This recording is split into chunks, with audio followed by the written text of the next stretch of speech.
Welcome back. Glad you're with us. All right, let's go down to Washington. We're going to talk with a gentleman named Morris Panner, who's the CEO of a company called GroupFlyer.com, and I'll let Morris explain exactly what that is. Good to see you. Good morning.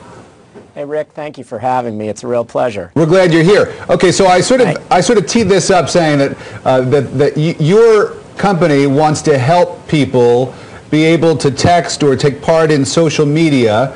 Tell us about how you do that. Thank you. Group Flyer is group texting. It lets you put people on basically a group text so that you can send out information to a group of people and then they can respond to it and they can bring other people into it. And this is something for anybody, or are you looking specifically to help people who are in, for example, the Middle East, or people here in this country as well? It's really for people in this country. In fact, we got into the whole effort because people here in this country use it for all sorts of things. Many churches use it, clubs, associations, to organize their membership. We have churches sending out daily devotionals, things that give people connection and let people communicate. And is this a free service? It is, and what we've done is one of our members came to us and said, I'm very concerned about the events in Egypt, and I would love a wonderful way to get this kind of targeted information on my phone in English.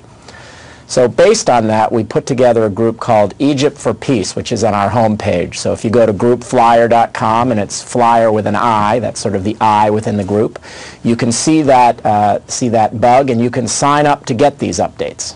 It's kind of crazy, isn't it? I mean, it's, you know, we have an election cycle coming up. I wonder, we're seeing, I remember when Howard Dean was credited with using the internet for fundraising, and everybody thought, well, gee, this is such a great idea.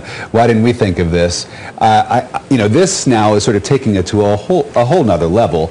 What do you think social media is going to mean for the upcoming presidential election, Eric? It's the swing vote. That's whoever harnesses social media the best wins. And I think in the last election, no disrespect to anybody that worked for McCain or him himself, was an incredible... Like David, you're talking about. Well, like David, yes. But Obama, they won on the internet. Yeah. That's where all their power came from, and they started that very, very early. And when you see things that are going on in the world, and news is traveling warp speed. I mean, in my career, 24/7 news came about, and it was like, oh my gosh, now we got 24 hours of news.